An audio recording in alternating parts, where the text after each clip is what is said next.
जब मायावती के रेफरेंस में हमारे साथ धोखा हुआ आंदोलन में, तब खापर्डे साहब हम अलग हो गए और अलग होकर हम प्रचार करने लगे तो क्रेडिबिलिटी का सिद्धांत खड़ा हो गया, विश्वसनीयता का सिद्धांत खड़ा हो गया। तो क्रेडिबिलिटी हासिल करने के लिए हमने महावत का सिद्धांत डेवलप किया। जनता का विश्वास हमारे ऊपर हो तो हमने महावत का सिद्धांत डेवलप किया। महावत का सिद्धांत क्या है कि जो भी गलत करेगा,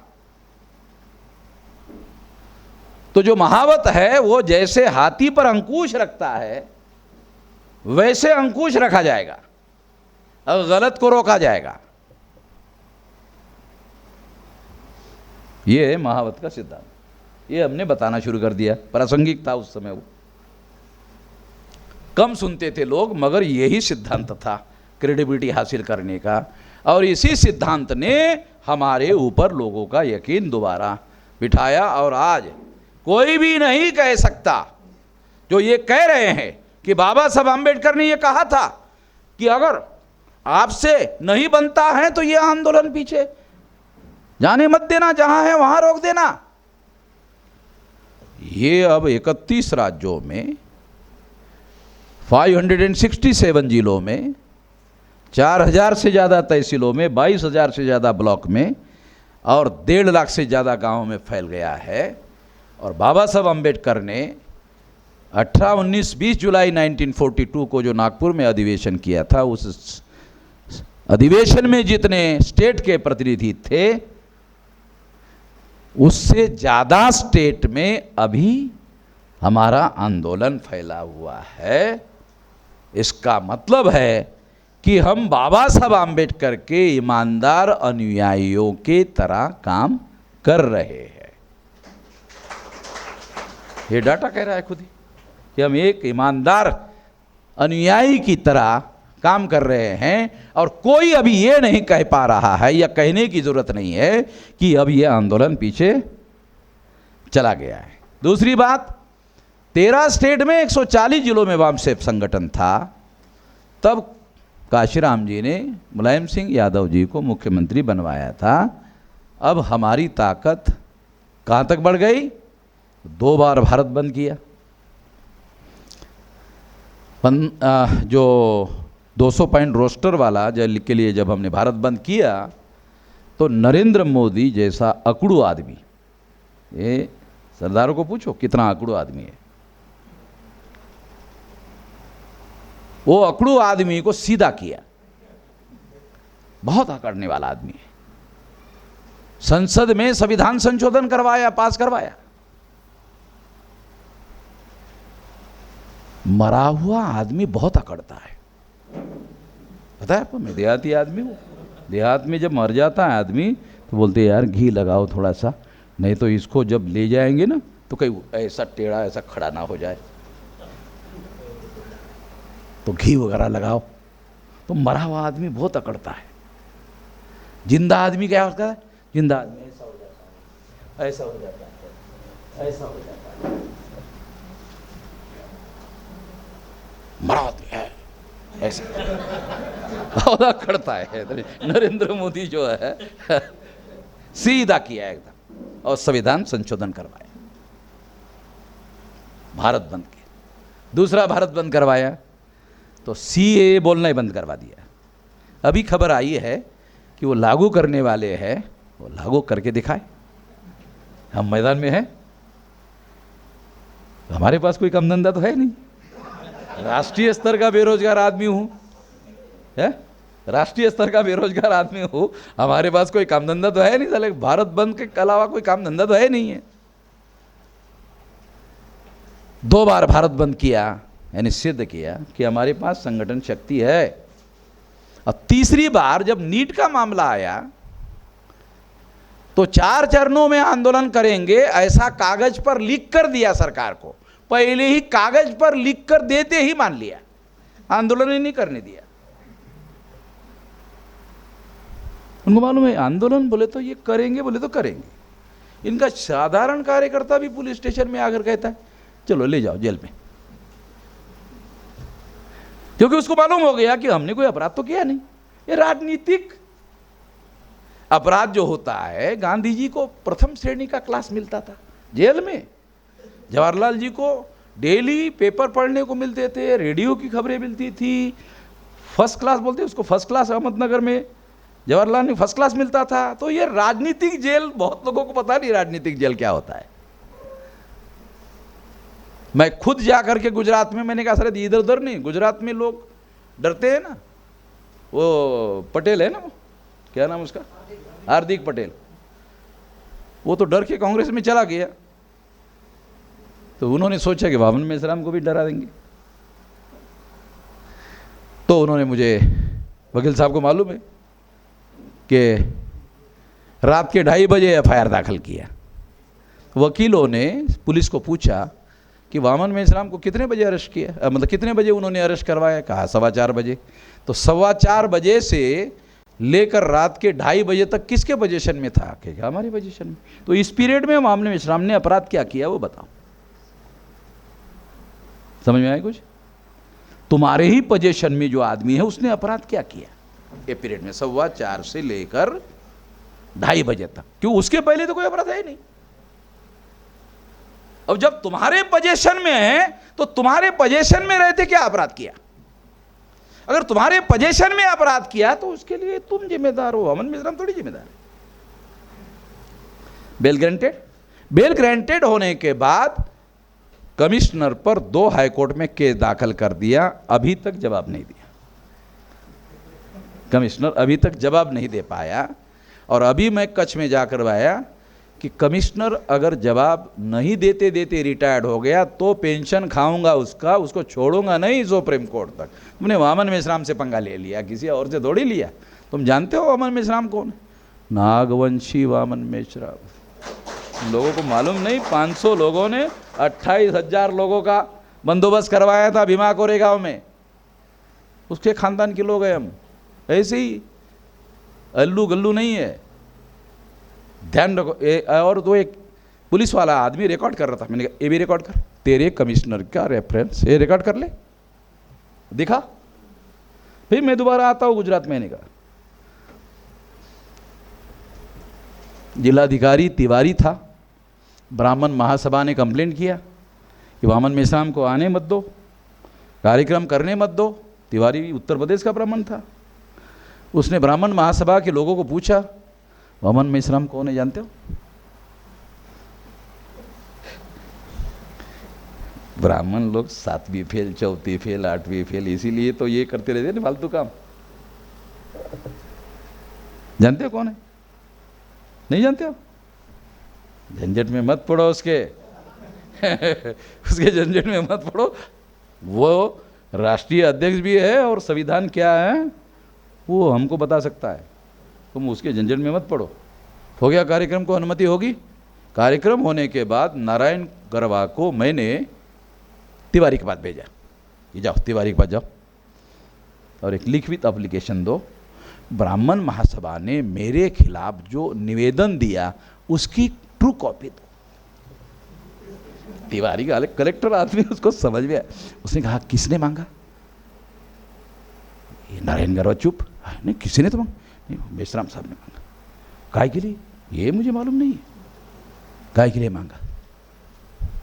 कलेक्टर को समझ में आया ये रिटन एविडेंस मांग रहा है वामन मेश्राम, तो ये कॉपी मिलते ही एट्रोसिटीज में ये लोग, वकील साहब बराबर बोल रहा हूं ना, पूरा उनके ही डॉक्यूमेंट के आधार पर वो ही अंदर चले जाएंगे। मेरे मौलिक अधिकार के विरोध में उन्होंने रिटर्न एप्लीकेशन किया है, ये उनका दस्तावेज। तिवारी ने क्या, अरे जाने दो नारायण, वो गधे लोग हैं। तिवारी ने ब्राह्मण महासभा के पदाधिकारी को कहा, अरे वो गधे लोग हैं, जाने दो। तो नारायण गरवा ने तिवारी को कहा, कलेक्टर साहब आप किसको गधे कह रहे? वो पंडित लोग। अरे गधे लोग हैं, काहे के पंडित है?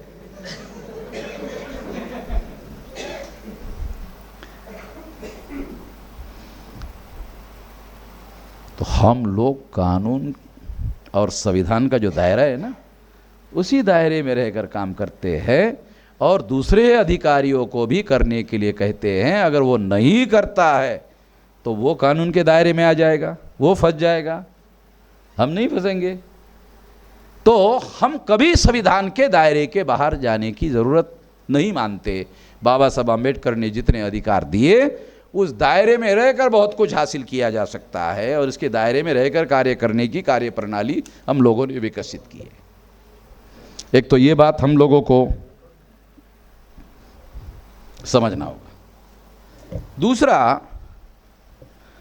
बात मैं आप लोगों को बताना चाहता हूं,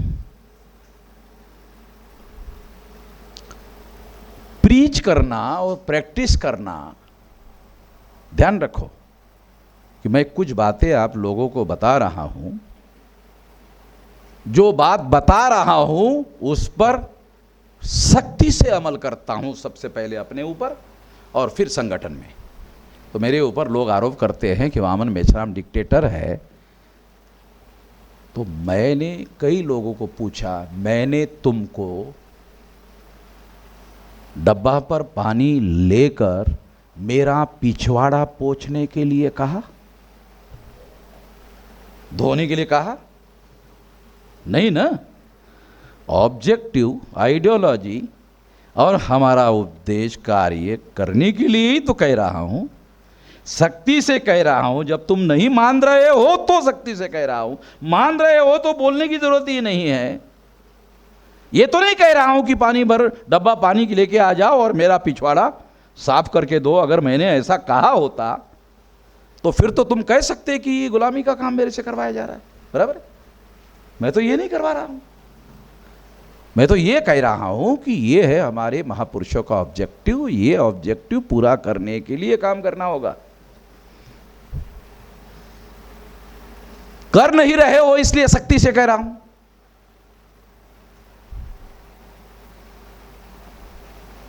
तो ये महत्वपूर्ण बात हम लोगों को समझना होगा। अगर कोई आदमी संगठन में नेतृत्व करना चाहता है तो नेतृत्व करने वाले लोगों को एक सिद्धांत सबसे ज़्यादा अपने जीवन पर लागू करना चाहिए। वो ये है कि जो प्रीच करते हो वही प्रैक्टिस करो, जो प्रीच करते हो वही प्रैक्टिस करो। डिफिकल्टी आएगी मगर यही तुम्हारा बचाव करेगा। अल्टीमेटली कुछ दिन के बाद लोगों को ये समझ में आएगा उसका ही बराबर था। मेरे विरोध में बहुत सारे लोग खड़े होने वाले डॉक्टर साहब 2-4 साल के बाद फिर मेरे को ही बोलते कि फिर हम काम करना चाहते। तो हम कहते ये वामन मेश्राम का कोई प्राइवेट लिमिटेड कंपनी है जिसमें वामन मेश्राम के 51% शेयर है, वो कोई मालिक है? ये समाज का संगठन है, ये करो, मगर करना होगा उसी जो सिद्धांत है उसी के दायरे में रहकर ही करना होगा।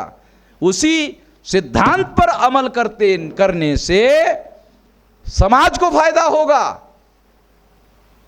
ध्यान रखने का। उससे फायदा समाज को होगा, इंडिविजुअल को नहीं होगा।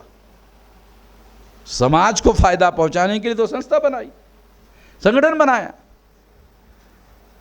मैं अपने 45 साल के तजर्बे के 2 बड़े सबक सीखा, ये सारे देश के लोगों के सामने बताना चाहता हूँ। 45 साल के मेरे जीवन के 2 बड़े सबक सीखा मैंने अपने जीवन में काम करते करते। क्या सबक है? कि हमारे जो SC ST OBC के लोग हैं, ये लोगों की औकात आपस में लड़ने की है। ये लोग आपस में लड़ सकते हैं, मिलकर अपने दुश्मनों को आइडेंटिफाई करके उसके खिलाफ लड़ने की औकात नहीं है, आपस में लड़ने की बहुत औकात है। कुछ लोगों को बुरा लगेगा और बुरा लगे तो मेरा क्या है भाई, मैं किसी की ना काऊ से दोस्ती ना काऊ से बैर, ये तो मैं अपने पुरखों के सिद्धांत पर अमल कर रहा हूं। कबीर जी कहते हैं ना काऊ से बैर ना काऊ से दोस्ती, हम तो अपने सिद्धांत पर अड़े हुए हैं, उसके लिए कर रहे हैं। किसी को बुरा लग सकता है, किसी को भला लग सकता है। तो एक तो ये सबक हमने सीखा। दूसरा सबक क्या सीखा? ये फॉर्मल ऑर्गेनाइजेशन है। तो किसी को राष्ट्रीय अध्यक्ष बनाना होगा, किसी को वाइस प्रेसिडेंट बनाना होगा, जनरल सेक्रेटरी बनाना होगा, किसी को स्टेट प्रेसिडेंट बनाना होगा, किसी को कमिश्नरी का, डिस्ट्रिक्ट का, तहसील का, ग्राम पंचायत तक का, और हर एक को जिसको भी बनाना पड़ेगा उसको उसके लेवल की अथॉरिटी और पावर देना पड़ेगा। स्वाभाविक है, देना पड़ेगा। जब हम उसको पावर देते हैं, अथॉरिटी देते हैं, तो वो अथॉरिटी का उपयोग हम क्यों देते हैं? अथॉरिटी टूवर्ड्स अचीविंग अ गोल। उस अथॉरिटी का उपयोग गोल को हासिल करने के लिए उस अथॉरिटी का उसको उपयोग और प्रयोग करना चाहिए। ऐसा करने के बजाय वो उस अथॉरिटी का मिसयूज करता है। दूसरा सबक, बाबा साहब का क्या सबक था? मुझे पढ़े लिखे लोगों ने धोखा दिया। काशीराम जी का क्या सबक था? पढ़े लिखे लोगों के बीच में काम करते करते काशीराम जी ने कहा, ये पढ़े लिखे लोग जो है ना, SC ST OBC के, ये एंटी सोशल एलिमेंट है। मालूम आप लोगों को ये शब्द पुलिस चौकी में इस्तेमाल किया जाता है, तो 4 डंडे लगाओ साले, ये एंटी सोशल एलिमेंट है। पुलिस चौकी में इस्तेमाल किया जाता है ये शब्द, ये एंटी सोशल एलिमेंट है और इसके 4 डंडे लगाओ। काशीराम जी ने पढ़े लिखे लोगों को कहा, उनके अंदर काम किया, तो उनका अपना तजर्बा है, ये एंटी सोशल एलिमेंट। मैंने अपना भी तजर्बा बताया और अपना तजर्बा बताकर इस तजर्बे को आधार बनाकर कार्य प्रणाली बनाया।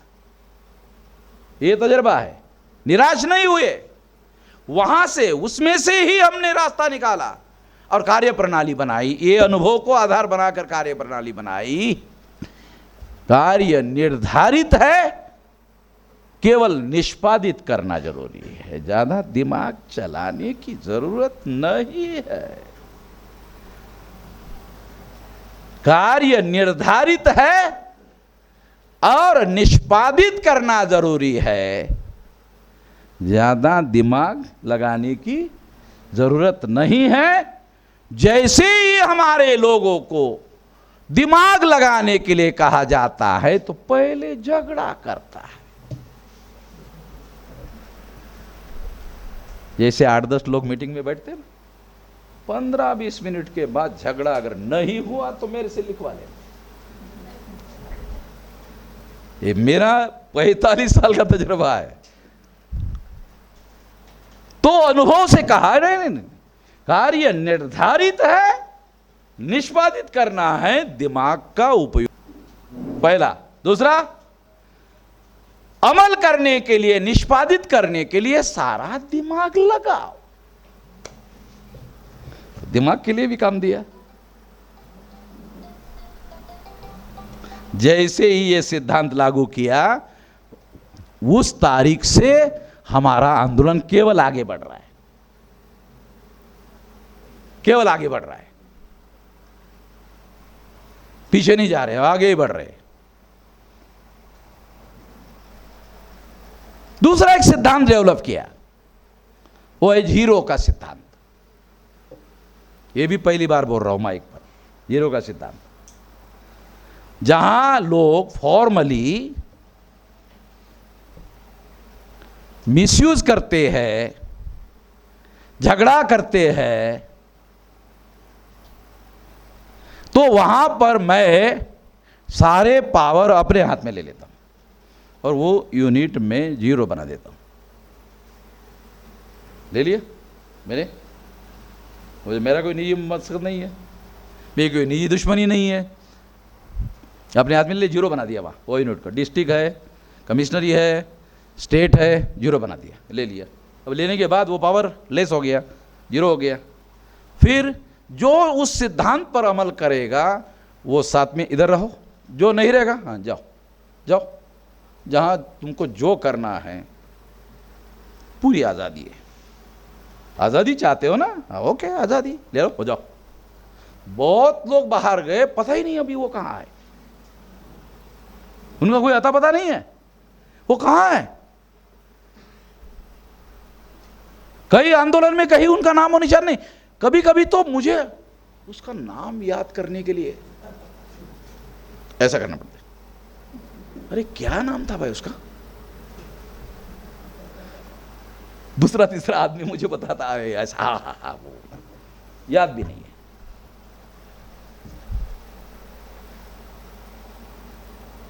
ऑब्जेक्टिवली हम लोगों ने वादा किया ना समाज को, ये उद्देश्य पूरा करने के लिए अंदर आओ, मंजूर है तो अंदर आओ, मंजूर नहीं तो अंदर मत आओ।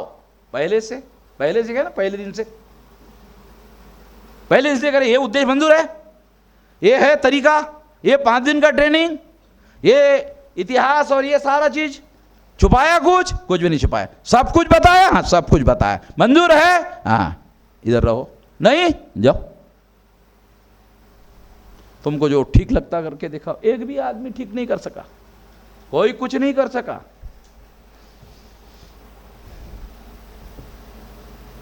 तो जीरो का जो सिद्धांत है वो अपने सिद्धांतों को लागू करने के लिए किया गया है।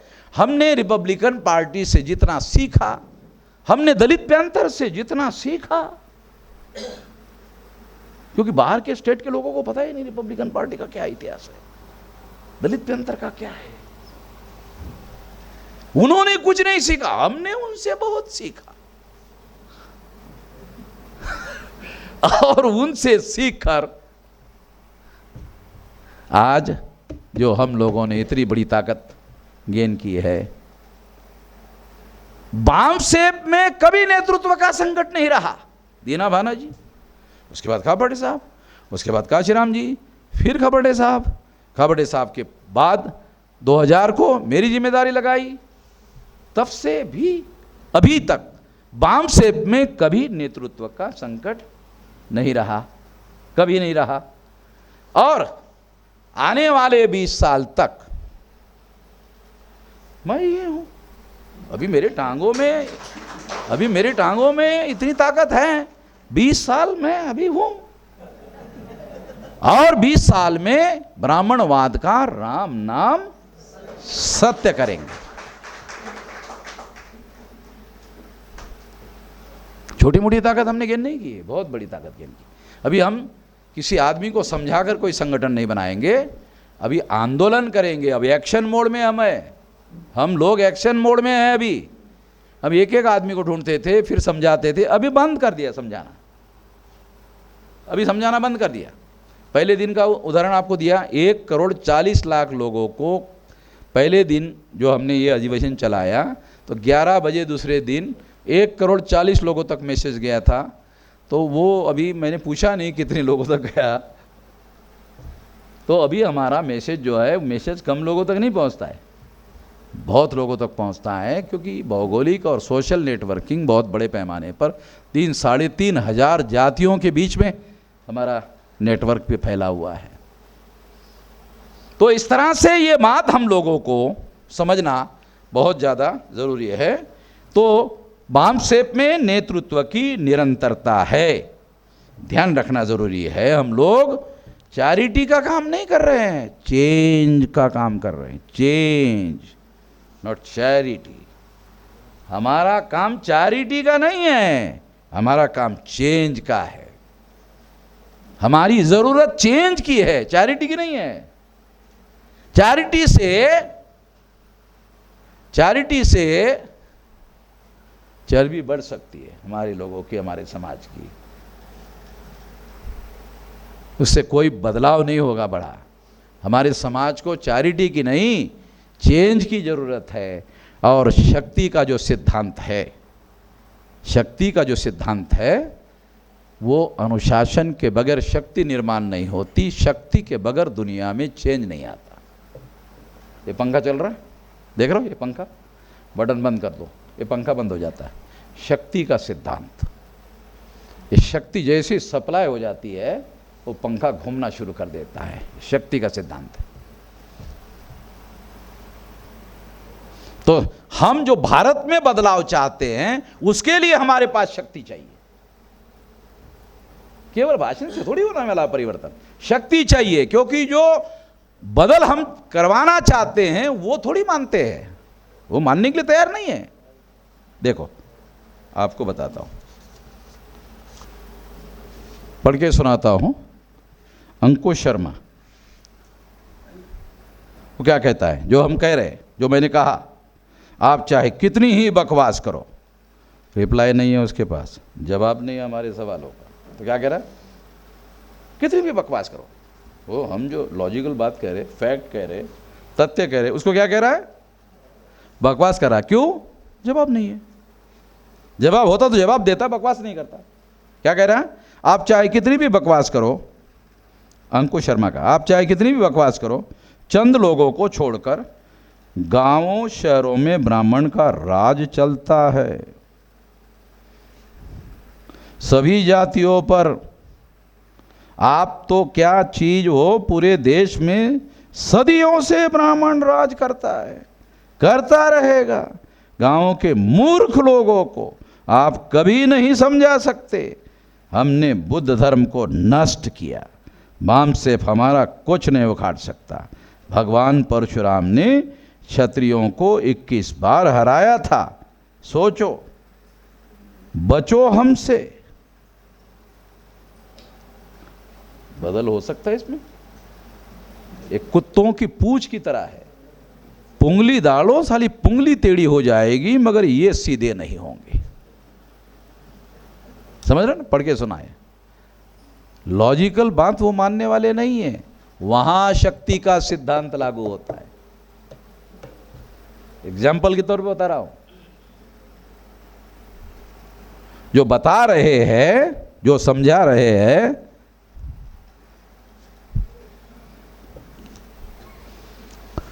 तो इस तरह से शक्ति अनुशासन के बगैर आती नहीं है।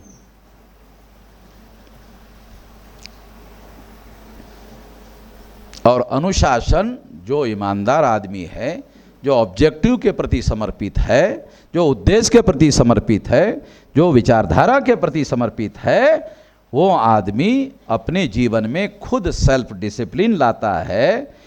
कोई किसी को जबरदस्ती नहीं करता। हमने वामसेब में किसी पर कोई जबरदस्ती नहीं करके रखी हुई है। वो देश के लिए सेल्फ डिसिप्लिन अपने अंदर लाना होगा, और वो सेल्फ डिसिप्लिन के आधार पर आपको काम करना होगा।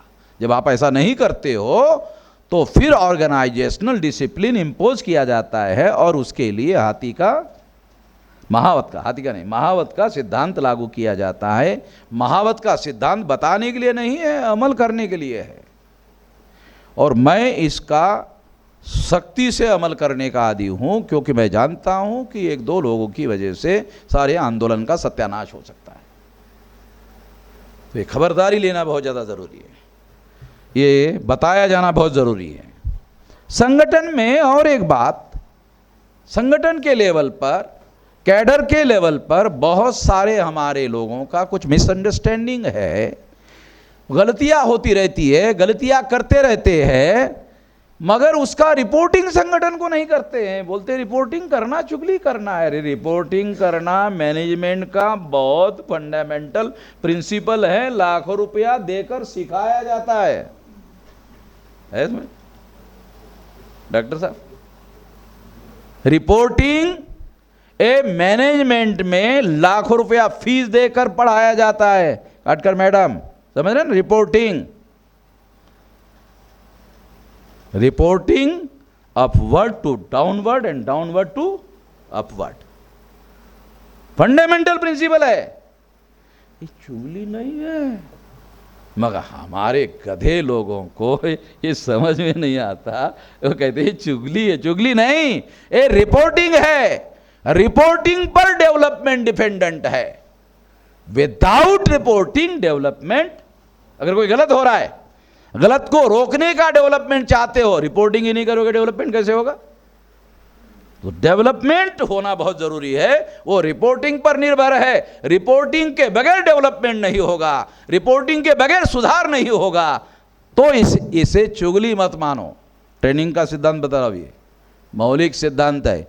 कोई गलत बात आपके दृष्टि से लग रही है, गलत है, रिपोर्ट करो संगठन को, संगठन निर्धारित करेगा, तुम अपनी जिम्मेदारी पूरी कर लो। ये चुगली नहीं है। रिपोर्टिंग एक फंडामेंटल प्रिंसिपल है, उसके ऊपर डेवलपमेंट निर्भर करता है। तो ये ध्यान रखना बहुत ज़्यादा ज़रूरी है। नेतृत्व क्या है? मैं कहते रहता हूँ, नेतृत्व क्या है?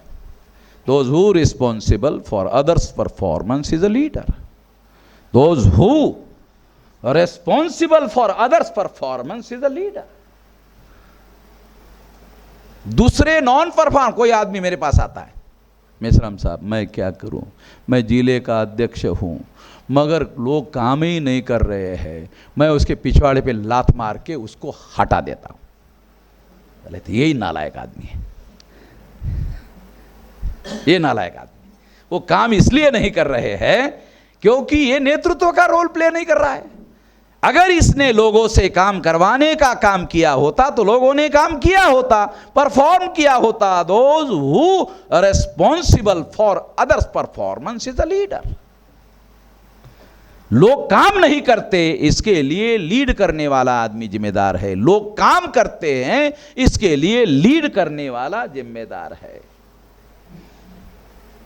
स्पिरिट ऑफ द ऑर्गेनाइजेशन, जैसा तुम्हारा स्पिरिट होगा। अब पानी ये देखो, ये हाथ है, यहां पानी डालो ऊपर चढ़ेगा, नीचे जाएगा ना, उसका गुण है, वो नीचे जाएगा। यहां पानी डालो, यहां नीचे जाएगा। Spirit of the organisation, top में जैसा स्पिरिट होगा वैसा ही नीचे आएगा। The tree dry from the top and not from the bottom. A tree dry from the top and not from the bottom. जैसा ऊपर स्पिरिट होगा वैसा ही नीचे परकोलेट होगा। तो ऊपर जो भी तहसील में, ब्लॉक में, ग्राम पंचायत में, हर जगह जो ऊपर रहता है उसके स्पिरिट पर निर्भर करता है कि उसके अधीन काम करने वाले जो लोग हैं वो कैसा काम कर रहे हैं। दूसरों को जिम्मेदार नहीं ठहराया जा सकता, लीड करने वाले आदमी को जिम्मेदार ठहराया जा सकता है। Those who responsible for others performance is a leader. काय के लिए बता रहा हूं? जिसको लीड करना है और अपने आप को तैयार करना है और नेतृत्व करना है तो कभी भी दूसरों को दोष मत देना। अपने अंदर जितना ज़्यादा डेवलपमेंट करवा सकते हो करवाओ, और जितना ज़्यादा डेवलपमेंट करोगे उतना इफेक्टिव लीड करोगे, और जितना इफेक्टिव लीड करोगे उतना रिजल्ट, परफॉर्मेंस बढ़ जाएगा। ये इंपॉर्टेंट बात है, ये करो। तो स्पिरिट ऑफ द ऑर्गेनाइजेशन में ये इंपॉर्टेंट बात है। आपका स्पिरिट सही है तो आप सही काम कर सकते हो। देखो स्पिरिट का दूसरा एक सिद्धांत बताता हूं, बहुत अहम सिद्धांत बताता हूं स्पिरिट का। संगठन में काम करने वाले कमज़ोर लोग हैं, उनकी कमज़ोरियां हैं, खामियां हैं, कमज़ोरियां हैं, तो कुछ लोग उनकी कमज़ोरियों को एक्सप्लॉइट करते हैं, डेवलप नहीं करते। ठीक है, दो चीज़ें। हमारा समाज कमज़ोरियों वाला समाज है, उस कमज़ोरियों को दूर करेंगे तो डेवलप होगा। तो एक कमज़ोरियों को एक्सप्लॉइट करने का एक सिद्धांत है और कमज़ोरियों को दूर करने का एक सिद्धांत है। कमज़ोरियों को दूर करोगे वो कॉम्पिटेंट हो जाएंगे,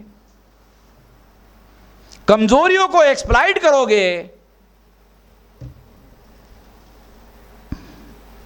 तो आपका स्पिरिट गलत है, आप कमजोरियों को एक्सप्लॉइट कर रहे हो। आप उन कमजोरियों को दूर करने का काम नहीं कर रहे हो, आपका स्पिरिट सही नहीं है। दूर करो। 5-5 दिन का ट्रेनिंग शुरू किया, जितना जानता हूं सारा कुछ बताता हूं, लगातार सीखते रहता हूं, आज भी सीखते रहता हूं, डेली सीखते रहता हूं, और जो सीखता हूं फिर लोगों को बताते रहता हूं।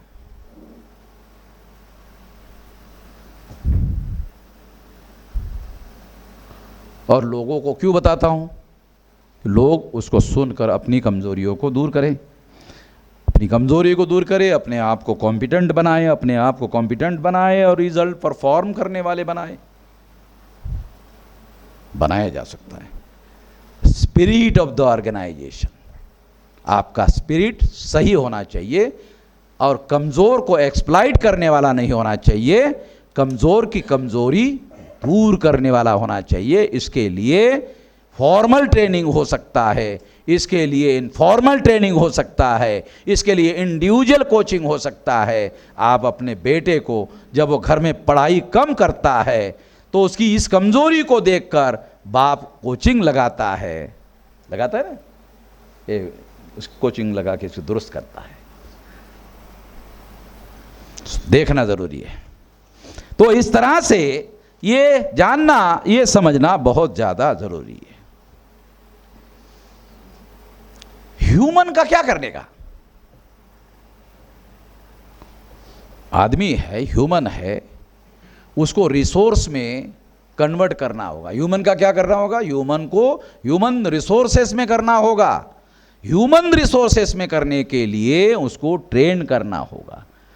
हमें ह्यूमन नहीं चाहिए, हमें ह्यूमन रिसोर्स चाहिए, अन्यथा वो लायबिलिटी होगा, बोझा होगा। लायबिलिटी अंग्रेजी शब्द है, लायबिलिटी का मतलब है बोझा होगा, संगठन के लिए सरदर्दी पैदा करेगा, दिमाग चाटने का काम करेगा।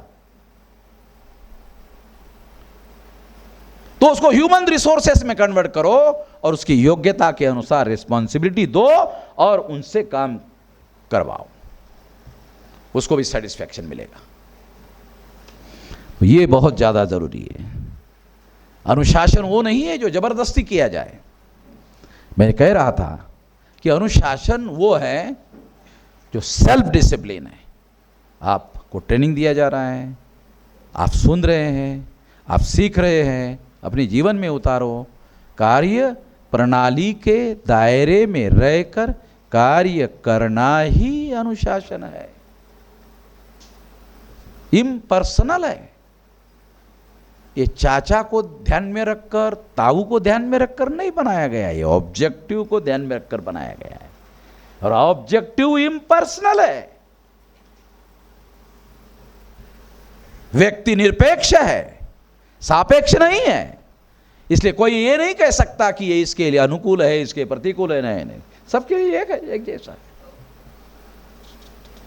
इस बात को ध्यान में रखते हुए काम करना जरूरी है।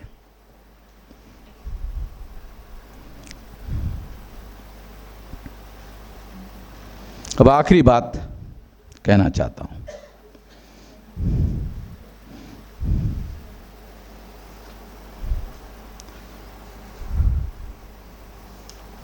जयपुर में एक जज साहब आया करते थे, बीएमपी के पहले वो राष्ट्रीय अध्यक्ष थे।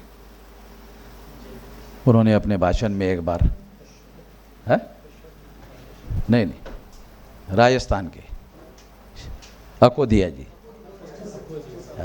उन्होंने अजमेर के अधिवेशन में बताया था, एक एमएलए शेड्यूल कास्ट का और एक चतुर्वेदी नाम का ब्राह्मण, राज्यसभा का मेंबर कांग्रेस का, और ये जा रहे थे।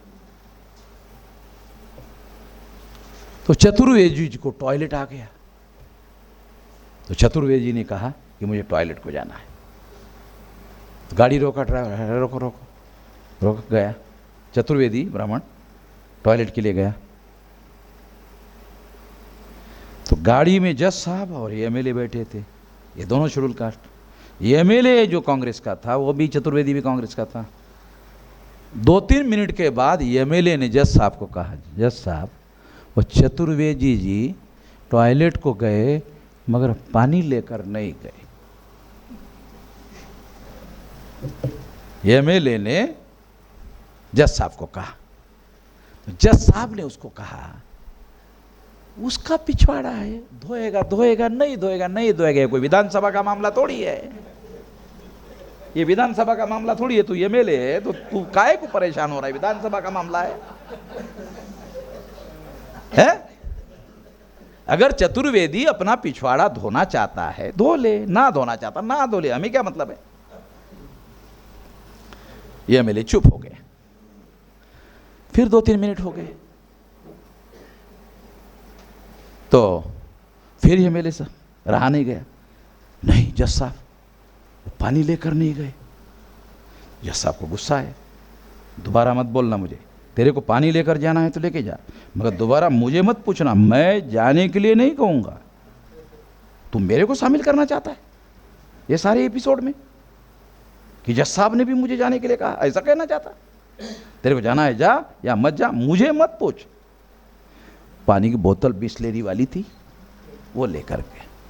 मैंने जज साहब को पूछा, जज साहब, मैं स्टेज पर बैठा था, वो जज बोल रहे थे, जज साहब वो चतुर्वेदी जी वो ये पानी की बोतल जब एमएलए साहब लेकर गए तो क्या एमएलए साहब ने उसका पिछवाड़ा पानी लगाकर ऐसा धोया क्या? तो जज साहब ने मुझे कहा, मैं देख नहीं पाया, वो झाड़ी के पीछे थे। मैं देख नहीं पाया, वो झाड़ी के पीछे थे। तो मैं इसलिए आप लोगों को बता रहा हूं कि ये जो पॉलिटिकल रिजर्वेशन है, इसने ऐसे एमएलए, ऐसे एमपी पैदा किए, शेड्यूल कास्ट के, शेड्यूल ट्राइब के। ये गांधी का कितना महान काम भाई, देखो है, ये इस तरह के लोग पैदा किए पॉलिटिकल रिजर्वेशन से, इतने घटिया किस्म के लोग पैदा किए। गांधी के जो पुना पैक्ट है ना, ये पुना पैक्ट से ऐसे लोग पैदा हो गए। तो मैं ये इसलिए बता रहा हूँ कि हमारे बैकग्राउंड में जो हिस्ट्री है उस बात को ध्यान में रखते हुए भी हमको काम करना होगा, और उस तरह की बातें हमारे अंदर और हमारे समाज में, हमारे आंदोलन में डेवलप ना हो, इसकी खबरदारी लेनी होगी। अगर हम ऐसी खबरदारी लेते हैं तो निश्चित रूप से हम लोग कामयाब हो सकते हैं। संगठन में अगर किसी कार्यकर्ता ने कोई रिपोर्ट किया, कोई कार्यकर्ता गलत काम कर रहा है, रिपोर्ट किया, तो संगठन में उसको फांसी पर चढ़ाने की कोई व्यवस्था नहीं है। संगठन में उसको फांसी पर चढ़ाने की कोई व्यवस्था नहीं है। संगठन में नसीहत देने की व्यवस्था है, सुधार करने की व्यवस्था है, और वो सुधरे इसके लिए निगरानी की व्यवस्था है, अवसर की व्यवस्था है, समय की व्यवस्था है। उसको अवसर दिया जाएगा, समय दिया जाएगा, गाइडेंस दिया जाएगा, ऐसा करो, ऐसा करो। फांसी की देने की कोई व्यवस्था नहीं है।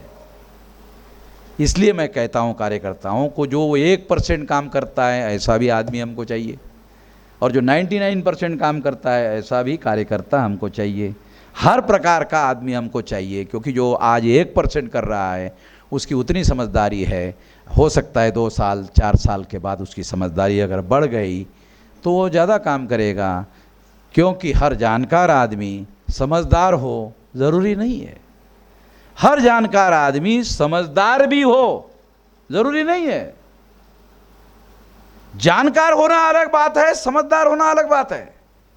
हर जानकार आदमी समझदार भी हो जरूरी नहीं है, होगा ही, मगर अपेक्षा रहती है कि हाँ समझदार होना चाहिए। जब जानकार है तो समझदार भी होना चाहिए, मगर समझदारी अलग चीज है।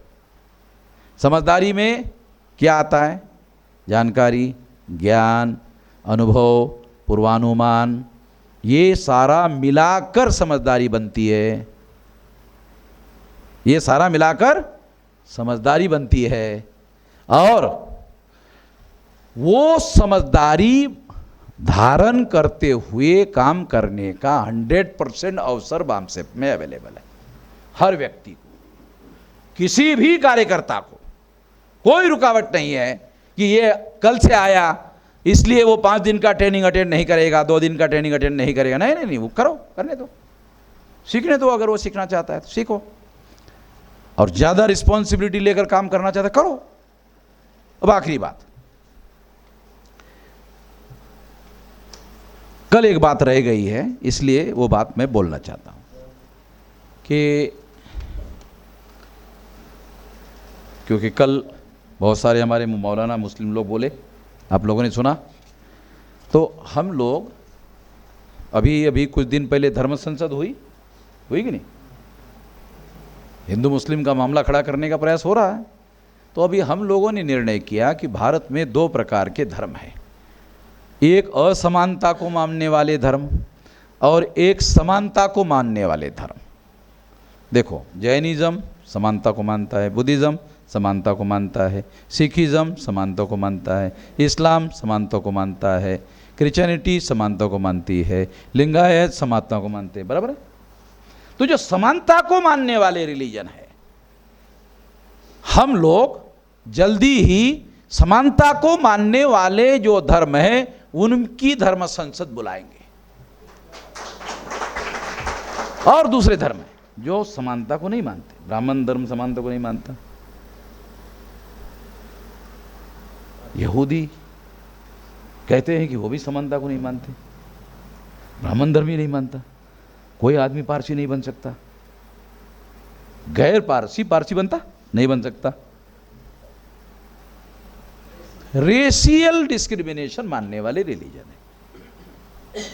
तो हम लोग समानता को मानने वाले जो धर्म है वो सारे लोग, उनके अच्छे लोग जो है वो इकट्ठा आएंगे, उनकी धर्म संसद लेंगे और उनकी धर्म संसद लेकर निर्णय करेंगे कि हम लोग देश में समानता को प्रमोट करने के लिए मिलकर काम करेंगे। क्योंकि वो लोग सिखिज्म पर हमला कर रहे हैं, इस्लाम पर हमला कर रहे हैं, क्रिश्चियनिटी पर हमला कर रहे हैं, लिंगायत लोगों को कहते कि हम हिंदू नहीं है, नहीं नहीं नहीं तुम हिंदू ही है, अरे नहीं हो, नहीं नहीं नहीं है, तुम है ही, अरे जबरदस्त, ये किस्म की बात है, मैं डिसाइड करूंगा कि तुम, नहीं नहीं नहीं, नहीं मेरी सरकार है, अजीब किस्म की बात है। तो हम लोग ये जितने सारे के सारे जो रिलीजन मानने वाले जो लोग हैं प्रताड़ित है। देखो, जैन वाले भी बोलते हैं वो भी हिंदू है, बुद्धिज्म वाले को भी कहते हिंदू है, सिखी वालों को भी हिंदू कहते हैं, मुसलमानों को छोड़ देते हैं, क्रिश्चियन को छोड़ देते हैं, मगर एट्रॉसिटी उनके ऊपर भी होती है, हो रही कि नहीं हो रही। तो ये सारे रिलीजन को अगर बहुत माइक्रो लेवल पर एनालिसिस करो तो ये सारे रिलीजन समानता को मानने वाले हैं, सारे इंसान बराबर है, सारे दुनिया के इंसान बराबर है, ऐसा ये रिलीजन मानते हैं। तो ये सारे लोगों को मिलकर काम करना चाहिए, अपना अपना रिलीजन का प्रमोट करने का काम जारी रखो, मगर जो हमला हो रहा है वो तो यूनाइटेडली फेस करो। इसमें गलत क्या है? समानता के प्रिंसिपल को प्रमोट करने का काम यूनाइटेडली भी किया जा सकता है और अपने अपने रिलीजन को प्रमोट करने का काम करने के लिए भारत के संविधान ने जब आपको आजादी दी है तो अमन मिश्राम कौन है रोकने वाला? मैं केवल इतना चाहता हूं कि हम सब लोगों को मिलकर काम करना चाहिए ताकि उन लोगों को जो वो हमले कर रहे हैं, अलग अलग करके पिटाई कर रहे हैं, हमको मिलकर उसका रिटेलिएशन करना चाहिए।